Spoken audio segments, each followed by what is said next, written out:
हाँ तो मेरे प्यारे बच्चों, कैसे हैं आप लोग।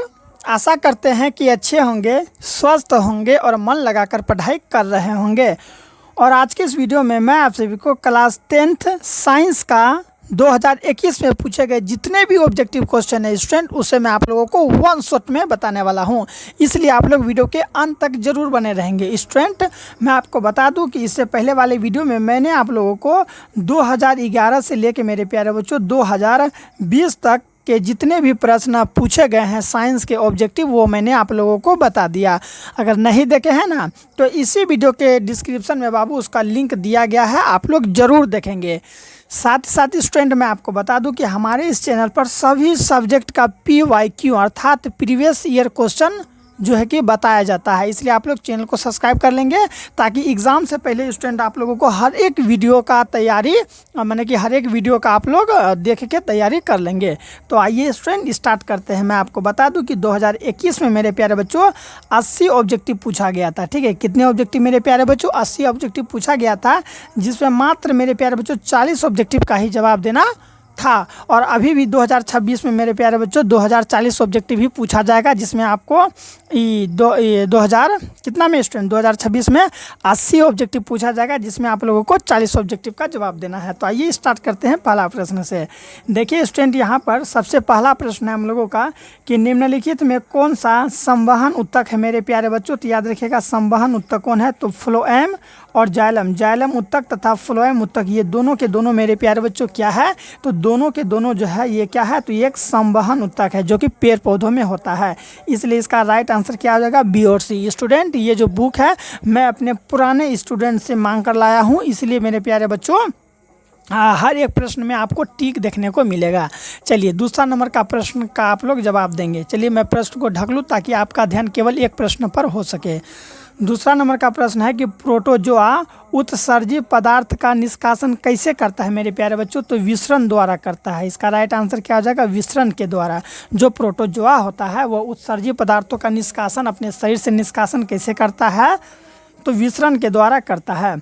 अगला प्रश्न है कि मनुष्य के शरीर की सबसे बड़ी ग्रंथि कौन सा होता है? तो यकृत स्टूडेंट, जिसे हम लोग लीवर कहते हैं, LIVR। लीवर जो होता है ये क्या होता है? मनुष्य के शरीर की सबसे बड़ी ग्रंथि होती है। ठीक है, तो इसका राइट आंसर क्या हो जाएगा? यकृत। अगला प्रश्न है कि शरीर का संतुलन बनाए रखता है मेरे प्यारे बच्चों।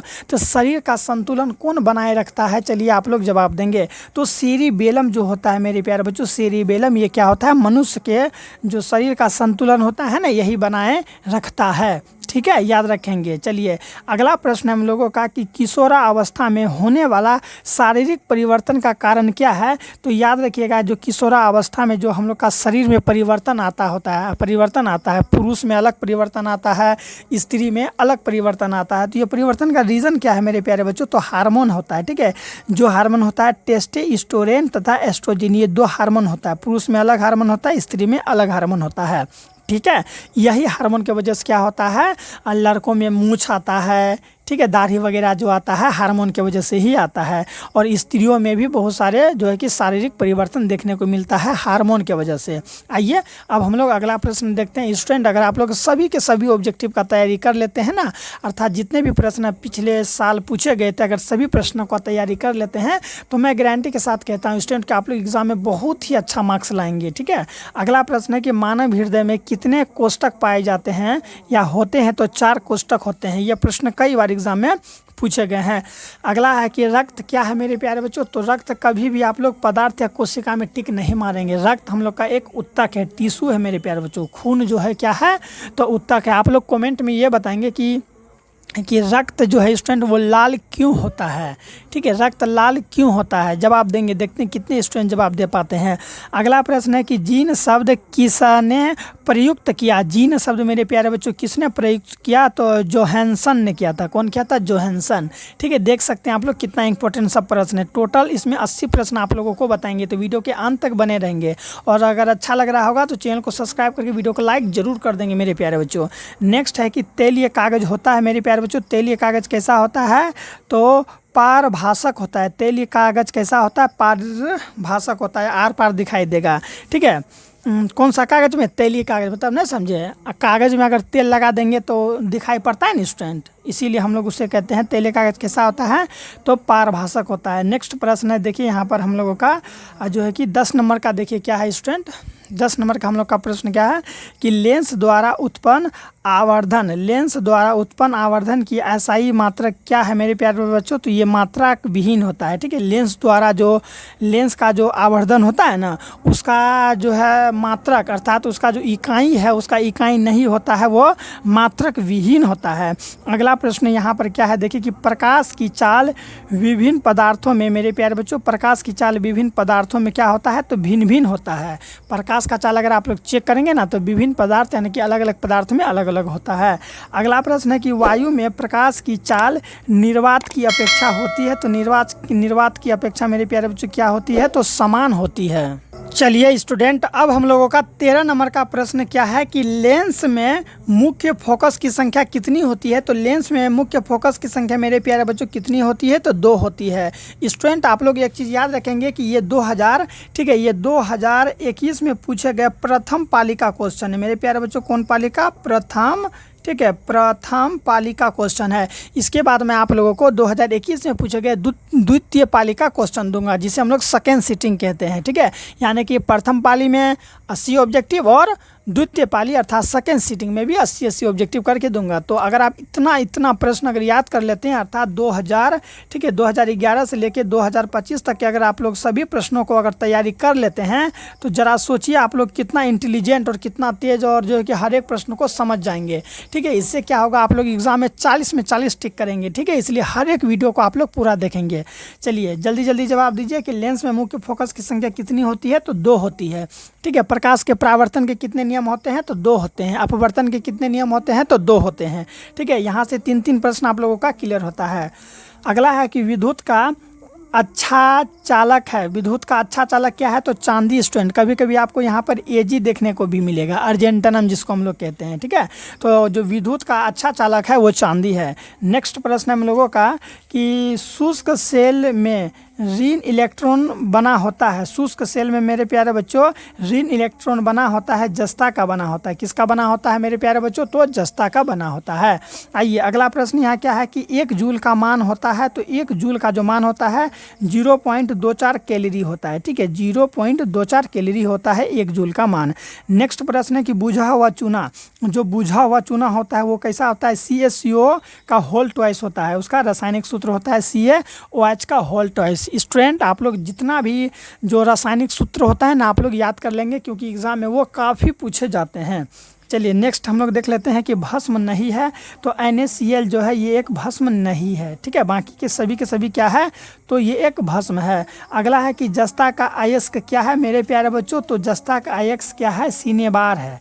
सिनेबार क्या है? ये तो जस्ता का अयस्क है, ठीक है। आप लोग हर एक प्रश्न को बहुत ही बारीकी से समझेंगे, तैयारी कर लेंगे, ठीक है। चलिए यहाँ पर है कि सिलिकॉन है एक, सिलिकॉन क्या है? तो सिलिकॉन एक उपधातु है। सिलिकॉन क्या है? सिलिकॉन एक उपधातु है। अगला प्रश्न है कि एल्कोहल में कौन सा तत्व उपस्थित नहीं है? तो एल्कोहल में नाइट्रोजन जो है, ठीक है, नाइट्रोजन तत्व उपस्थित नहीं है। किसमें?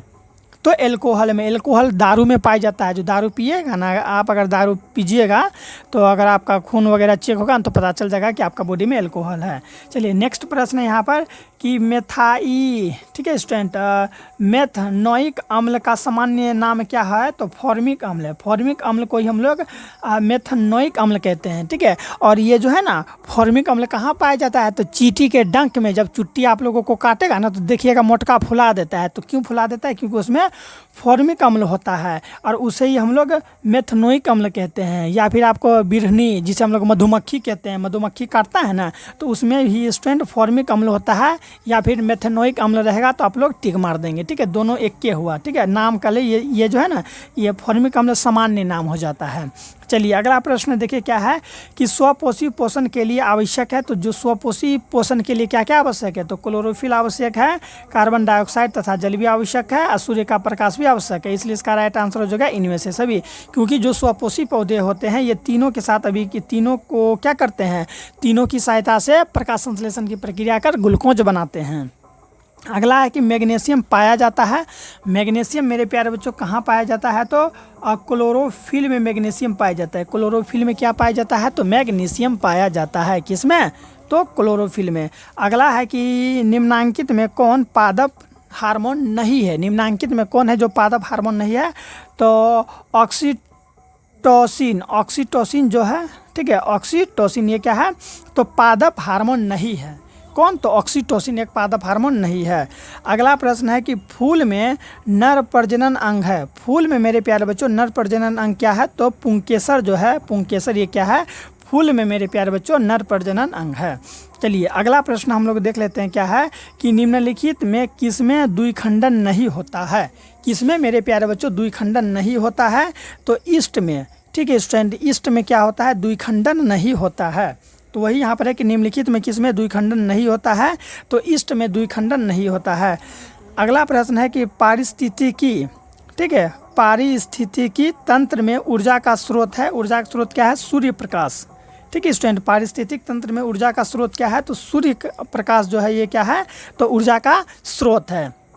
चलिए अगला प्रश्न देख लीजिए क्या है कि निम्नलिखित में किसे आनुवांशिकी का पिता कहा जाता है? तो मेंडल को मेरे प्यारे बच्चों आनुवांशिकी का पिता कहा जाता है। ठीक है, देखिए स्टूडेंट आप लोग खुद समझिए कि ये सभी के सभी प्रश्न कितना इंपॉर्टेंट है।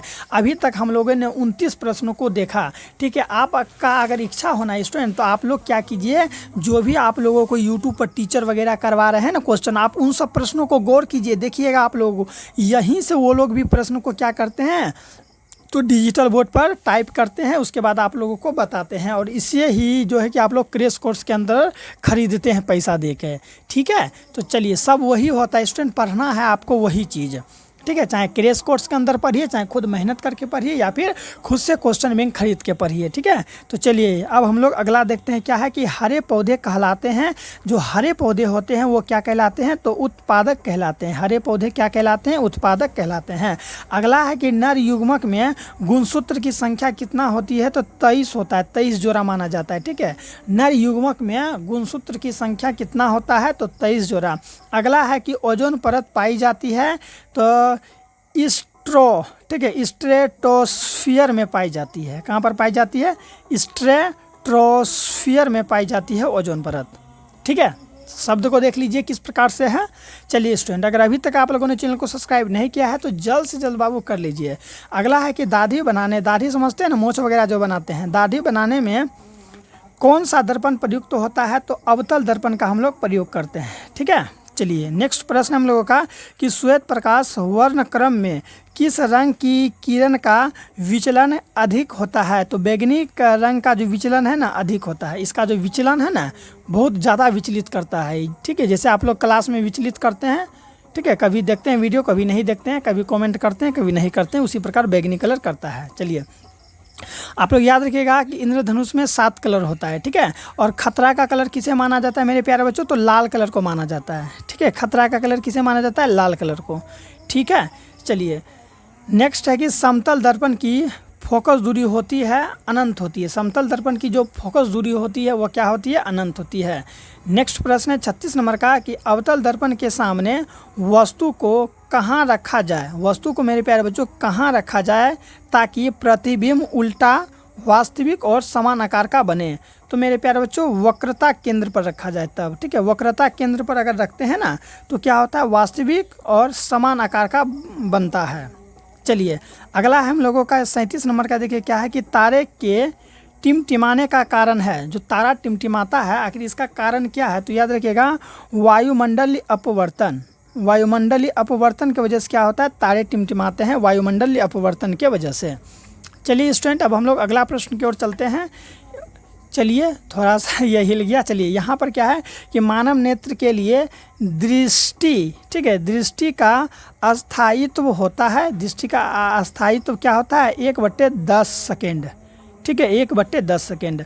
अगला चलिए देखते हैं यहाँ पर क्या है कि उत्तल दर्पण से बना काल्पनिक प्रतिबिंब होता है। कैसा होता है? सीधा और हास्यित होता है। ठीक है, सीधा और हास्यित होता है। चलिए नेक्स्ट प्रश्न हम लोगों का कि अवतल दर्पण का आवर्धन m बराबर होता है v/u के बराबर होता है, v/u के बराबर होता है। ठीक है, अवतल दर्पण का आवर्धन जो m होता है वो बराबर होता है v/u के बराबर होता है। ठीक है स्टूडेंट, चलिए, अभी तक आप लोग वीडियो को देखें, लेकिन आपका और मेरा परिचय होना बहुत ही आवश्यक है। स्टूडेंट, तो मेरा नाम है विजय सनी और आप लोगों का नाम क्या है कमेंट करके ज़रूर बताएंगे। और मैं पूर्णिया ज़िला से बिलोंग करता हूं, और आपका नाम क्या हुआ और आप कहां से बिलोंग करते हैं कमेंट में ज़रूर कीजिएगा, ताकि मेरा और आपके बीच एक संबंध बन सके। ठीक है स्टूडेंट, अगर कहीं पर भी दिक्कत है तो इसी वीडियो के डिस्क्रिप्शन में मेरा नंबर दिया गया है, आप लोग वहां से मेरा नंबर लेके कांटेक्ट कर सकते हैं। चलिए स्टूडेंट, इसके बाद मैं आप लोगों को हिंदी और संस्कृत का PYQ करवाऊंगा, तो आप लोग इसके लिए तैयार रहेंगे।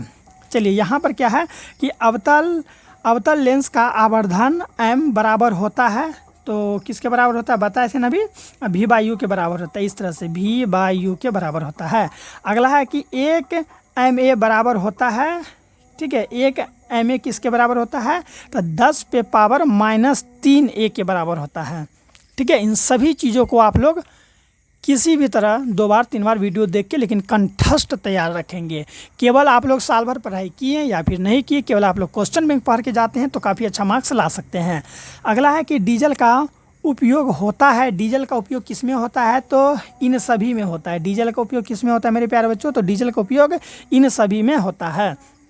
आइए, अगला प्रश्न हम लोगों का कि सौर सेल और ऊर्जा को रूपांतरित करते हैं। बताइए किस में करते हैं, सौर सेल और ऊर्जा को रूपांतरित करते हैं मेरे प्यारे बच्चों, तो विद्युत ऊर्जा में करते हैं। किस में करते हैं मेरे प्यारे बच्चों, तो विद्युत ऊर्जा में। ठीक है, नेक्स्ट प्रश्न हम लोगों का कि सोना की, ठीक है, सोना की परमाणु संख्या कितना होता है, ठीक है, तो 79 होता है। सोना का परमाणु संख्या कितना होता है, 79 होता है। अगला है कि निम्न में कौन ऑक्सीकरण की क्रिया नहीं है, तो ऑक्सीकरण की क्रिया कौन नहीं है, तो अवक्षेपण। अवक्षेपण जो है मेरे प्यारे बच्चों वो क्या है, ऑक्सीकरण की क्रिया नहीं है। ऑक्सीकरण की क्रिया कौन नहीं है, तो यही अवक्षेपण मेरे प्यारे बच्चों ऑक्सीकरण की क्रिया नहीं है। अगला है कि ऑक्सीजन की संयोजकता होती है 2 होती है। ऑक्सीजन की जो संयोजकता होती है क्या होती है, 2 होती है। टू द पॉइंट डायरेक्ट आप लोग आंसर को तैयार करके रखेंगे।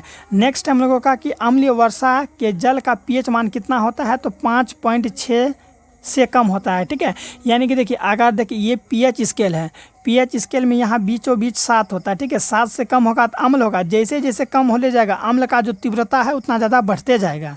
ठीक है, तो 7 से कम अम्ल होता है, 7 से अधिक क्या होता है, क्षार होता है, और 7 उदासीन होता है जो कि पानी का pH मान है।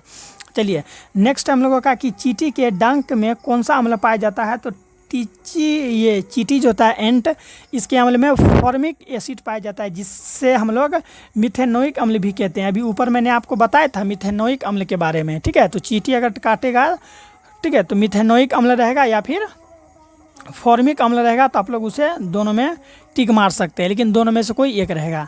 नेक्स्ट है कि विद्युत चुम्बक के बनाने के लिए किस पदार्थ के क्षार का उपयोग होता है, तो नरम लोहा का उपयोग होता है। ठीक है, किसका उपयोग होता है मेरे प्यारे बच्चों, नरम लोहा का।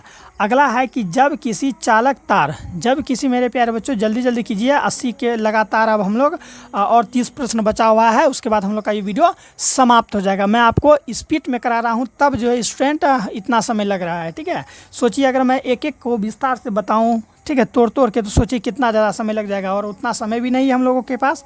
तो जब किसी चालक तार से विद्युत धारा प्रवाहित होती है तो ठीक है, तो गतिशील कण क्या है, तो गतिशील कण मेरे प्यारे बच्चों क्या है, तो इलेक्ट्रॉन गतिशील कण है।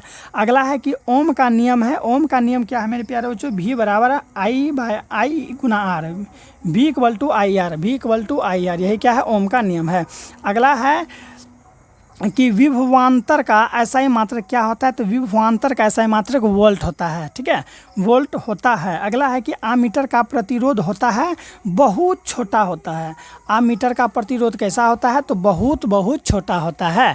ठीक है, नेक्स्ट प्रश्न हम लोगों का कि विद्युत बल्ब का फिलामेंट निम्न में से किस धातु का बना होता है, तो टंगस्टन का बना होता है। ठीक है, विद्युत बल्ब का फिलामेंट जो होता है वो किस धातु का बना होता है मेरे प्यारे बच्चों, तो टंगस्टन का बना होता है। तो इस तरह से हम लोगों ने 54 प्रश्न को समाप्त कर दिया, और अभी तक आप लोगों ने चैनल को सब्सक्राइब नहीं किया तो जल्दी से जल्दी कर दें। ठीक है, और कमेंट नहीं किए हैं तो कर दीजिए, क्योंकि तैयारी करना है। मैं आपको जान भी जाऊंगा आप कौन है। ये प्रथम पाली का है स्टूडेंट, इसके बाद अभी द्वितीय पाली बाकी है, उसे मैं अगले वीडियो में करा दूंगा। चलिए, 55 का जवाब देंगे आप लोग, दिख रहा है ना। चलिए, इसे एडजस्ट कर लिया जाए बाबू।